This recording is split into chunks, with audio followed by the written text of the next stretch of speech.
작년 4월 19일 대검찰청에서 범죄 통계를 발표했었습니다. 이 범죄 통계에 따르면 2014년부터 2019년까지 여러 범죄들이 있는데 그 가운데에 존속살인, 그러니까 자식이 부모의 생명을 해하는 그 존속살인의 통계를 보니까 매년, 그러니까 2014년부터 19년까지 매년 60건씩 발생을 했다고 합니다. 매년 60건이니까 1년마다 60건이니까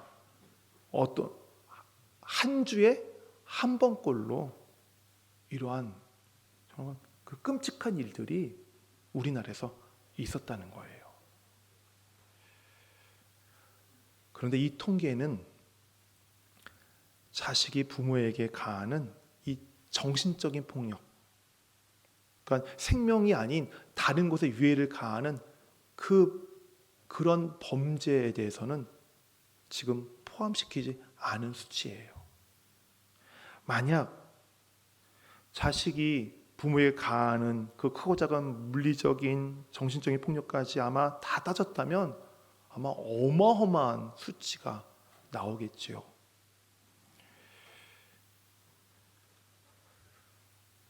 한 연구 보고서에 따르면 2009년 기준으로 해서요, 미국은 2%, 프랑스는 2.8%, 영국은 1%, 이것이 존속살인의 비율이에요.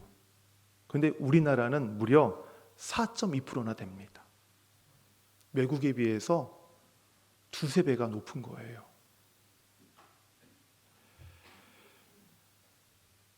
예로부터 우리나라는 동방예의지국이라는 이름으로 불려졌죠. 그리고 효를 매우 중요시하는 나라입니다. 그런데 이러한 이름이 무색해질 만큼 최근에 이러한 일들이 우리 주변에서 벌어지고 있어요. 물론 겨우 몇 년간의 통계 수치만을 가지고 쉽게 단정 지을 수는 없지만 지금까지의 상황만을 본다면 아마 몇십 년 후에 자식과 부모 간의 그 관계들이 얼마나 어떻게 더 악화될지 참 장담할 수 없는 그런 때입니다.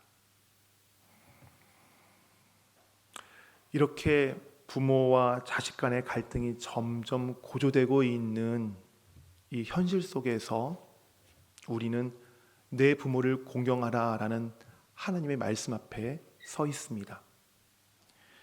오늘은 어버이 주일입니다. 그래서 오늘 우리는 내 부모를 공경하라라는 이 하나님의 말씀 앞에 서서, 여기 물론 부모님들 계시지만 자녀 되신 성도들, 바로 자녀의 모습을 돌아볼 필요가 있습니다. 우선 우리가 생각할 것은 오늘 본문 말씀, 이 말씀은 하나님께서 사람들에게 주신 10계명 중에 한 계명이지요. 10계명 중에 한 계명이에요. 지키도록 명령하신 10계명 중에 한 계명입니다. 그렇다면 오늘 이 본문 말씀, 다른 9가지 계명도 하나님께서 명령하셨던 것처럼 이 계명 역시도 하나님이 단순히 우리들에게 너 이거 좀 해볼래? 이거 지키면 좋겠어, 어떤 그런 부탁이나 그냥 가벼운 권유가 아니라 이 계명 역시도 하나님의 명령이라고 하는 거예요. 하나님이 우리에게 말씀하신 명령이라는 사실을 우리가 먼저 생각해야 합니다. 명령이 뭐예요? 윗사람이 아랫사람에게 무엇을 하게 하는 것, 그것이 명령 아닙니까? 일반적으로 윗사람이 아랫사람에게 뭘 하도록, 어떤 일을, 어떤 행동을 하도록 하는 이유가 어디에 있어요? 그것이 중요하니까, 잊지 말아야 하니까 명령하는 거 아니에요? 지키도록 명령하는 거 아닙니까? 마찬가지로 하나님께서도 내 부모를 공경하라 명령하신 것도 이것이 하나님에게는 정말 중요한 것이기 때문에 그래요. 중요하게 여기시는 거, 하나님께서 중요하게 여기시기 때문에 그래요. 내 부모를 공경하라.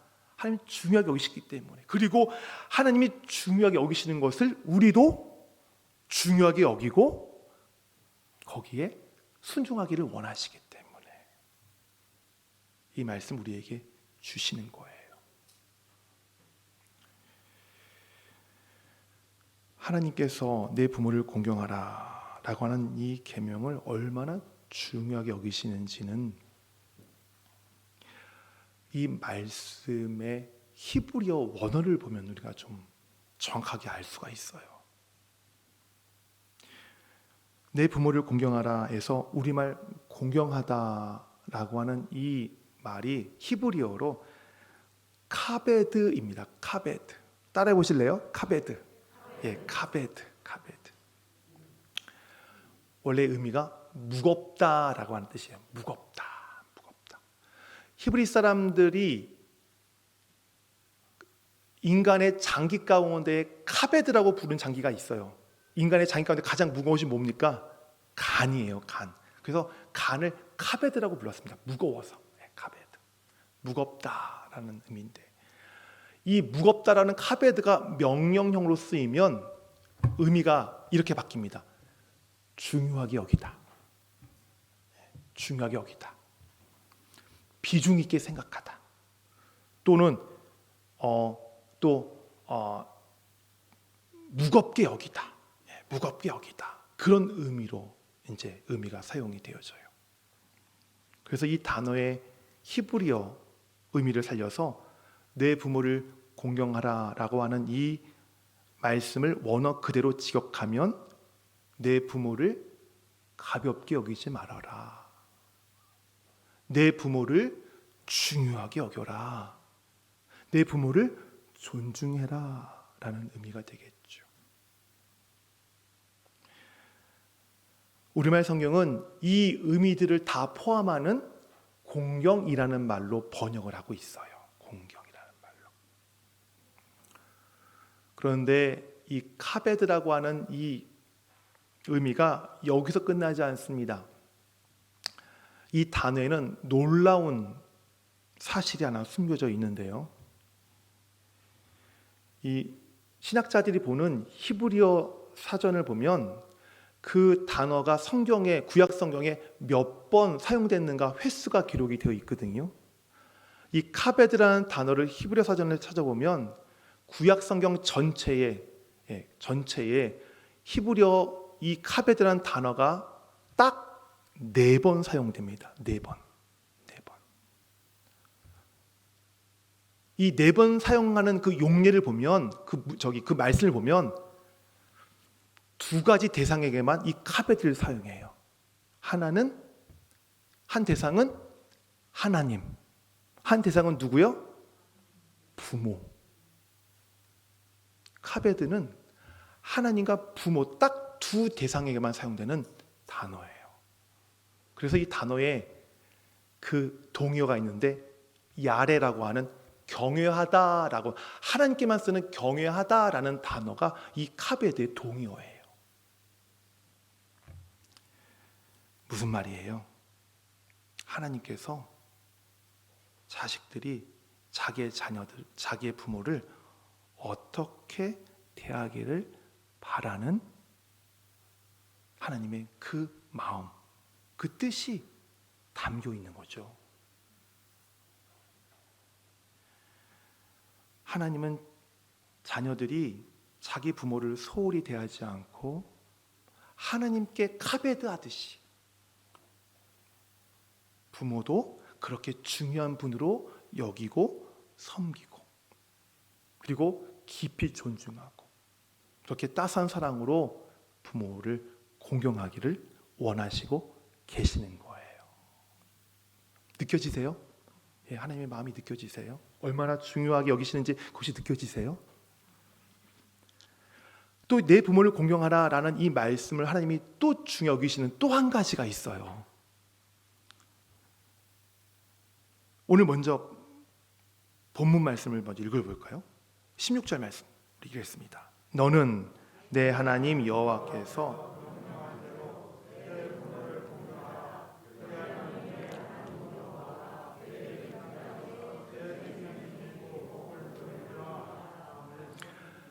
너는 내 하나님 여호와께서 명령한 대로 내 부모를 공경하라. 그리하면 뭘 주신대요?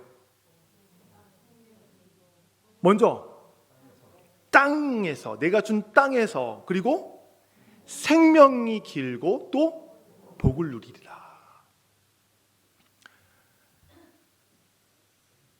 10가지 계명 가운데에 하나님이 구체적으로 복을 언급한 계명이 딱 내 부모를 공경하라, 이 계명 하나예요.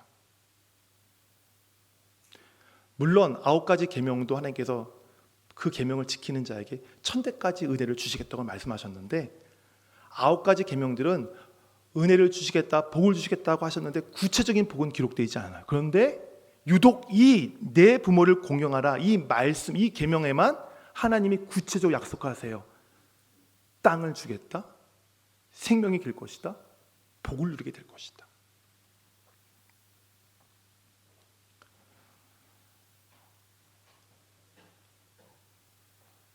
하나님이 부모를 섬기는 자에게, 공경하는 자에게 주시겠다고 하시는 약속, 생명, 복. 시간이 없어서 길게는 말씀드리지 못하겠지만, 땅은 뭐예요? 생활 터전이에요. 땅이 있어요. 그 당시에 유목민들이에요. 농사 짓는 사람, 땅이 없으면 농사를 지을 수 없어요. 자기 땅이 없으면 농사를 짓지 못해요. 자기 땅이 있어야만. 그 땅이 생명이에요. 생활 터전이에요. 그 땅을 주신대. 생명이 길 거래요. 그 당시는 병이 있고 전쟁과 여러 가지 일들이 있어서 오래 살지 못했어요. 근데 어떻게 산대요? 생명이 길게 된다고 말씀하셨어요. 복을 누리는데요. 이 복은 영적인 복뿐만 아니라 하나님의 섭리 가운데 주시는 모든 일반 섭리 가운데 주시는 그 모든 복들을 다 얘기하는 거예요. 땅과 생명과 복. 이것은 한마디로 내 부모를 공경하라라는 계명에 순종하는 자들에게 주시는 하나님의 최고의 상급인 거예요. 이 땅에 주시는 최고의 상급. 하나님 이렇게 구체적으로 복의 그 상급을 언급하실 만큼 내 부모를 공경하라는 이 계명을 하나님이 중요하게 여기셨어요. 그만큼 하나님께서는 자녀가 부모 공경하기를 간절히 바라셨던 겁니다. 그러므로 성도 여러분, 여러분의 부모를 공경하시기를 바랍니다. 그리고 하나님이 약속하신 이 최고의 복을 이 땅에서 누리시기를 바랍니다.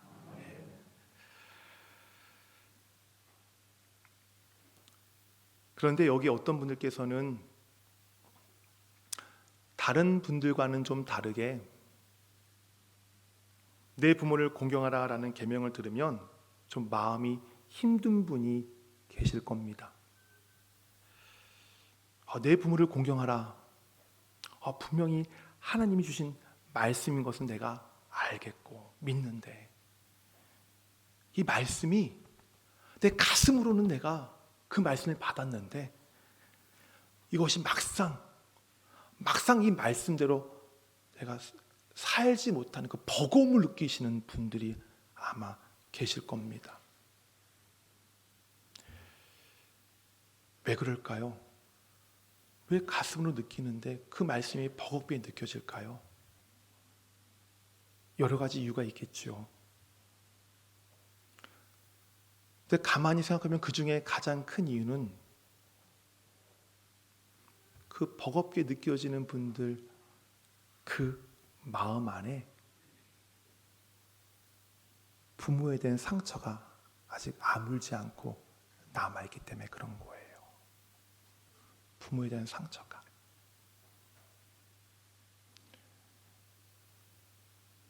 우리 부모님들 자녀들에게 한번 보세요. 자녀들이 머뭇머뭇거리나요? 자녀들이 좀 관계가 소원해졌나요? 자녀들의 인격적인 교제들이 지금 이루어지지 않고 있나요? 부모와 자녀, 나와 자녀 가운데 한번 그 부분을 한번 점검해 보세요.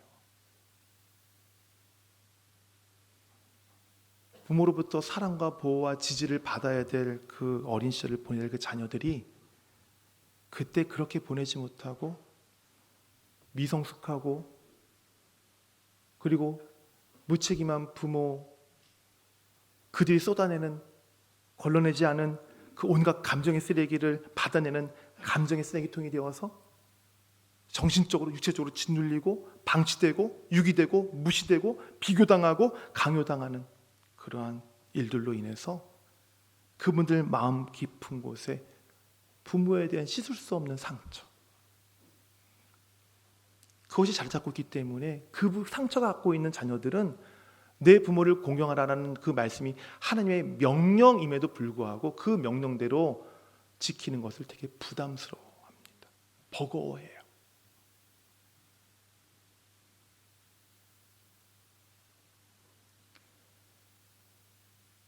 자녀, 가족에게 불성실한 부모, 도박, 외도, 폭력, 음주,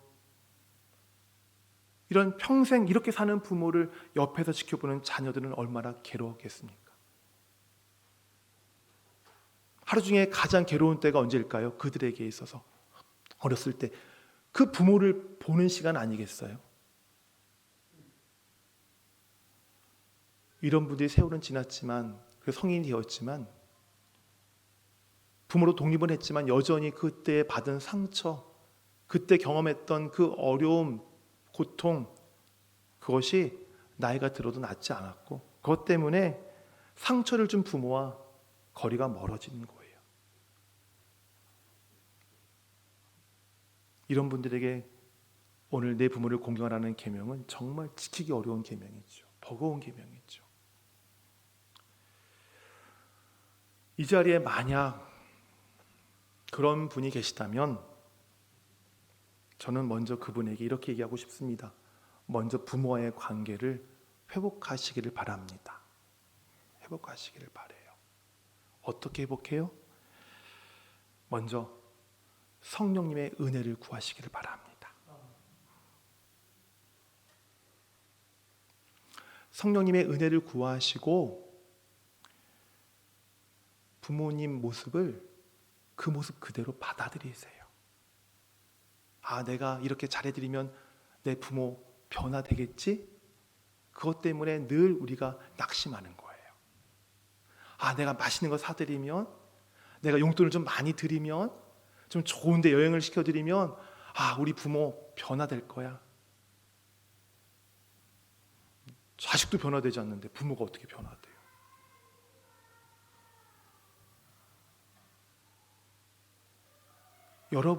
어떤 부모는 여러분이 자녀들이 효도를 해도 그것이 효도인지를 모르는 부모들도 있어요.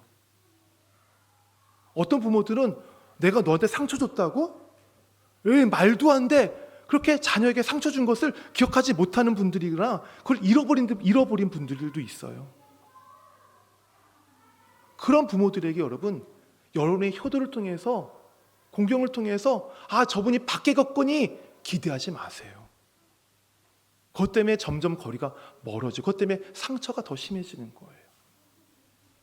성령 하나님께 그분들을 내가 관계를 회복할 수 있도록 먼저 은혜를 구하고 그분들 있는 모습 그대로 받아들이세요.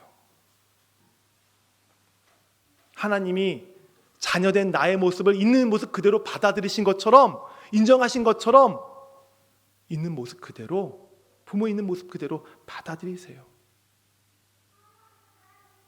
부모님이 바뀌지 않고 지금까지 살아오신 모습 그대로 사셔도 그저 자녀는 하나님 때문에 그분과의 관계를 회복해 나가야 되는 거예요. 하나님은 관계를 매우 중요하게 여기세요. 관계. 왜냐하면 에덴 동산에서 하나님은 관계가 깨지는 것을 하나님께서는 경험하셨잖아요. 그걸 보셨잖아요. 그 관계를 회복시키기 위해서 누구를 보내세요? 예수님을 보내시잖아요. 그 담을 그분의 육체로 허무시잖아요. 예수님께서. 관계를 다시 이어가시잖아요.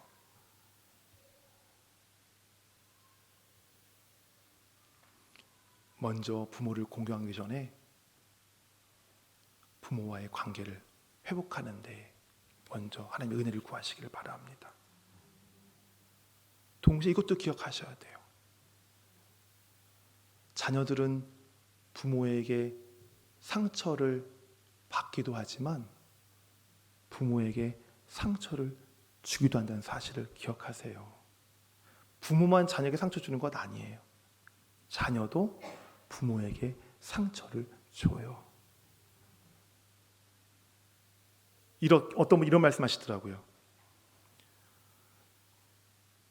부모는 자녀에게 상처받았다고 사람들에게 말하지 않는데요. 근데 자녀들은 부모에게 상처받으면 우리 부모 이랬어, 나한테 이렇게 했어, 이렇게 했어, 그렇게 말을 하고 다닌대요. 부모는 자식의 상처를 받아도 그 상처를 어떻게 해요? 말하지 않고 삭혀요. 부모는 자녀는 상처받으면 부모 탓을 하지만 부모는 자녀에게 상처받으면 누구 탓해요? 자기 탓해요. 자기 탓. 내가 더 가르치지 못해서 그런 거야. 내가 더 뒷바라지 해주지 못해서 저런 거야. 내가 좀 더 잘해줬다면, 내가 좀 더 잘 사랑을 줬다면 제가 저러지 않을 텐데 다 내 탓이야, 내 탓. 반려견 키우시는 분들이 개한테 물리면 누구 탓하시는 줄 아세요? 자기 탓하더라고요. 개한테 물린 게 자기 탓이야. 자기가 잘못해서 개가 물었다고 생각해요. 왜요? 개를 너무 사랑하니까. 마찬가지예요. 부모가 자녀에게 상처받아도 자녀 탓하지 않고 부모 탓하는 것은 자녀를 그만큼 사랑하기 때문에 그런 거예요. 그만큼 사랑하기 때문에 그런 거예요. 예전에 아주 오래된 영화예요. 공공의 적이라고 하는 영화가 있어요. 거기에 그 존속살인이 처음에 등장합니다. 이 아들이 부모님한테 유산 때문에 가서 그 부모님한테 아주 몹쓸 짓을 하거든요. 근데 이 아들이 그러니까 강도처럼 이렇게 변장을 하고 가서 하는데 엄마는 그게 그 범인이 아들인 걸 알아요.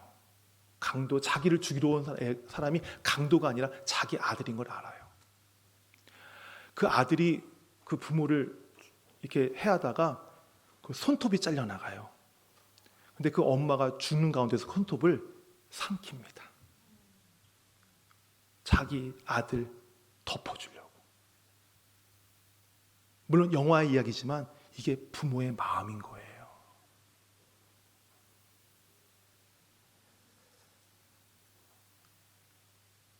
이 부모가 다른 사람들의 부모님입니까? 아니요. 바로 우리 자신의 부모님이에요. 우리 자신의 부모님이에요.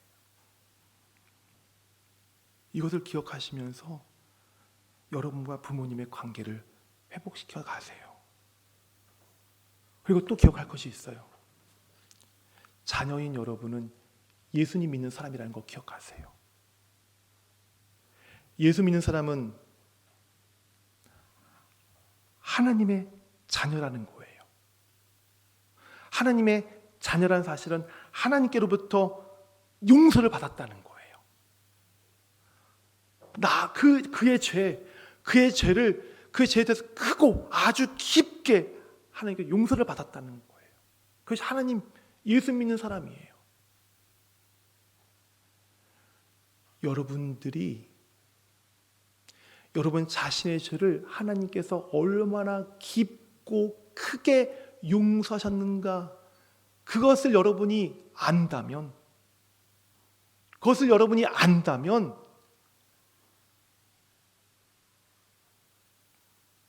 나의 육신의 부모 사랑하지 않을 수 없겠죠.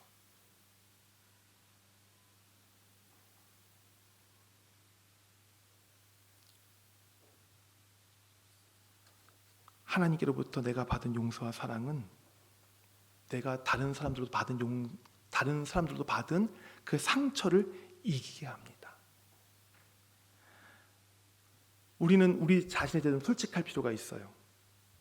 우리 스스로는 우리 안에 있는 상처와 그 분노를 극복할 수 없다는 거예요.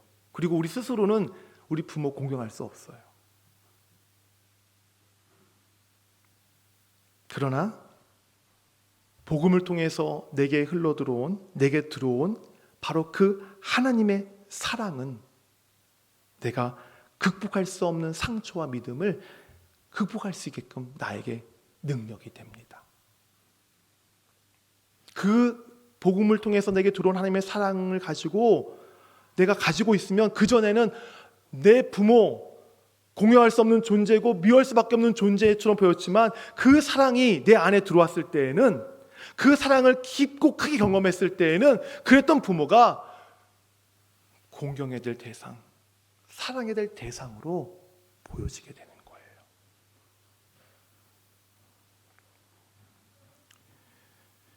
총신대학교의 구약학 교수인 김지찬 교수님이 있습니다. 이분이 집필한 책에 보면 어렸을 때에 정말 어려웠던 그 상황들을 이렇게 회고하는 내용이 있어요. 얼마나 어려웠으면 중학교 3학년 때 가정형편이 너무 쪼달려서 그 나이에 1년을 휴학을 했대요. 이분이 이제 학교를 다닐 때, 이제 그때 중학교 학생이었으니까 아주 옛날이니까 교복을 입고 다녔는데, 그때 중학교 교복이 두 종류가 있었답니다. 하나는 면으로 만든 교복이 있고, 하나는 혼방으로 만든 교복이 있대요. 맞나요? 기억하세요? 예, 면으로 만든 교복과 혼방으로 만든 교복이 있어요. 근데 이 면으로 만든 교복이 좀 쌌나 봐요. 이 김지찬 교수님이 그 중학생 때 이 면으로 만든 교복을 입고 다녔대요. 면으로 만든 교복, 면으로 된 옷을 입어보면 알겠지만 빨면 어떻게 돼요? 면이 줄잖아요. 그리고 그 옷이 어떻게 됩니까? 형태가 흐트러집니다. 그러니까 이 면으로 교복을 만들었으니 어떻겠어요?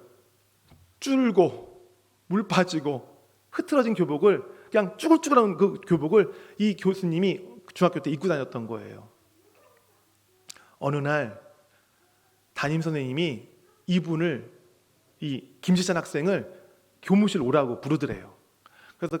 그래서 선생님이 칭찬해 주려고, 상 주려고 나를 부르는구나 하고 갔더니 교무실 안에 선생님이 쫙 앉아 있고 자기를 딱 앞에 세웠는데, 면 교복을 입고 있는 자기와 혼방 교복을 입고 있는 다른 학생을 딱 세워놓고서 면 교복의 나쁜 점을 이야기해 주더래요. 선생님들한테 비교하면서.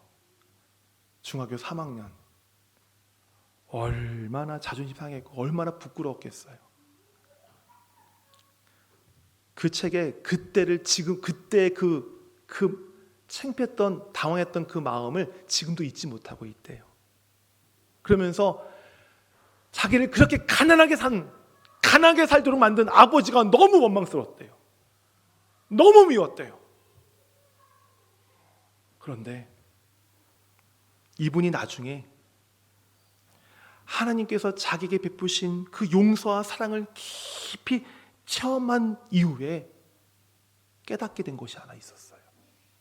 그것은 자기가 그토록 어려운 가정에 태어난 것, 그리고 자기를 힘들게 한 그 아버지마저도 하나님이 섭리 가운데에서 자기에게 주신 삶의 한 부분이었다는 것을 그분이 깨닫게 됐대요. 그러면서 하나님의 사랑을 깨달으니까 그 섭리 가운데 정말 충만한 풍성한 하나님의 사랑을 깨달으니까 자기를 가난하게 만든 그 아버지가 원망스럽지 않았다고 그럽니다. 그리스도인이 그 그리스도인 자녀들이 부모를 공경하는 것, 뭐 부모로부터 좋은 물건, 뭐 유산 받았기 때문에 아니에요. 그분들이 나이 들고 불쌍하기 때문에 그분들을 공경해야 되는 거 아닙니다. 그리스도인 자녀가 부모를 공경해야 되는 이유는 바로 내가 하나님 은혜 받았잖아요. 하나님으로부터 죄 용서 받았잖아요. 구원 받았잖아요. 그리고 하나님께로부터 정말 큰 사랑을 받는 그런 존재가 되었잖아요. 바로 그 존재를 내가 깨닫기 때문에, 알기 때문에, 경험했기 때문에 내 부모를 공경하라, 내 부모를 사랑하라 라는 그 하나님의 명령에 우리가 순종해야 되는 거예요. 그래서 우리가 부모를 공경해야 되는 거예요.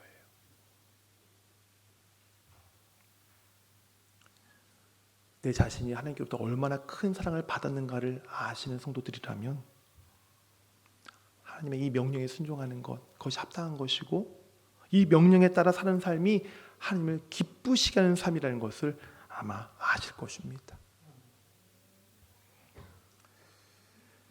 여기에 부모가 계신 성도 여러분, 지금까지 자신의 부모에 대해서 내 부모는 정말 못난 부모였어, 내 부모는 정말 나에게 상처만 주는 부모였어, 내 부모는 어린 나를 방치하는 그런 무책임한 부모였어 라고 하는 그 생각들, 그 상처를 안고 살아왔다면 이제는 그 상처를 고스란히 하나님께 가지고 나가서 그분 앞에 내려놓으시기를 바랍니다.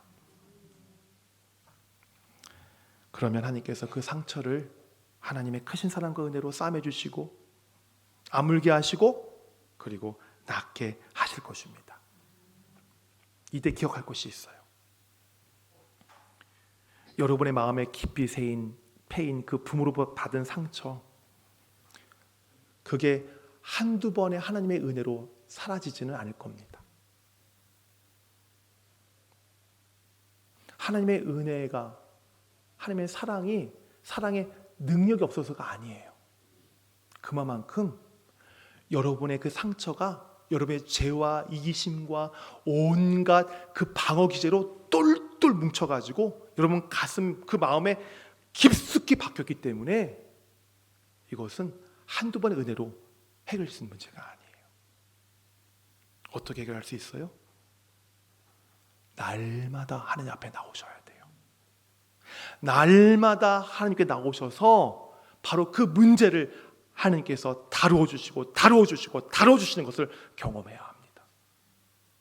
지속적으로 하나님의 그 은혜 가운데, 사랑 가운데 여러분이 그 상처들을 내놓아야 돼요. 그러면 하나님께 그 상처를 언젠가는 다 완전히 깨끗하게 낫도록 하실 것입니다. 오늘 자녀된 성도 여러분, 오늘 하나님 말씀에 귀를 기울이시길 바랍니다.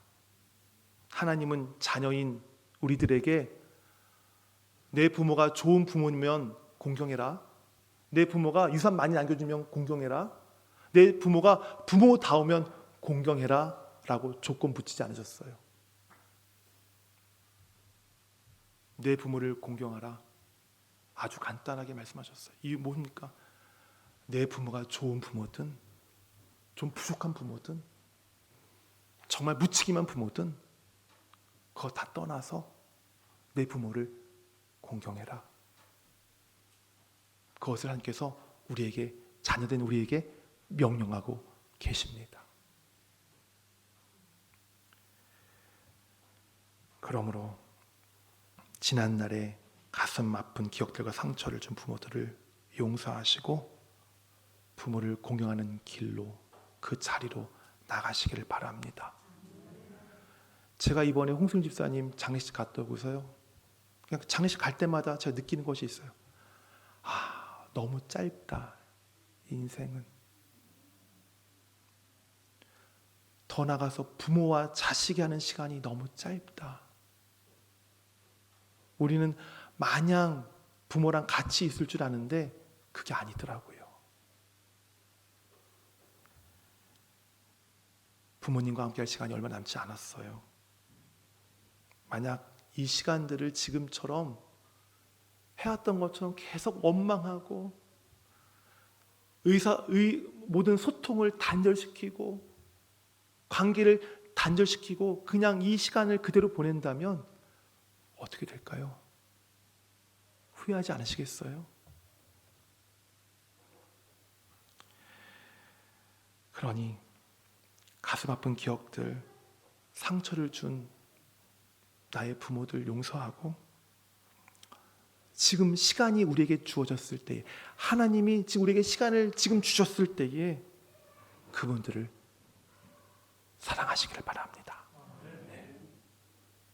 그럼 사랑하시면서 내 부모를 공경하라 라는 하나님의 그 말씀, 그 순종의 자리로 나가셔서 이 남은 시간들을 부모님의 공경을 또 부모님을 공경하면서 그분과 함께 그 정말 아름다운 그 관계들 가운데, 화목한 관계들 가운데 그 남은 시간들을 채워가시기를 바랍니다. 이렇게 하나님 말씀에 순종할 때에 하나님께서 순종하는 자에게 약속하신 것 있잖아요. 오늘 말씀에 우리 같이 읽을까요? 16절 그리하면부터 시작. 그리하면 내 하나님 여호와가 내게 준 땅에서 내 생명이 길고 복을 누리리라. 아멘. 이 약속대로 내 부모를 공경하라 라고 순종하는 모든 우리 성도들에게, 자녀들에게 이 복을 주시고 이 복을 이 땅에 누리도록 하기 위해서 함께 하실 줄 믿습니다. 우리 같이 기도할게요.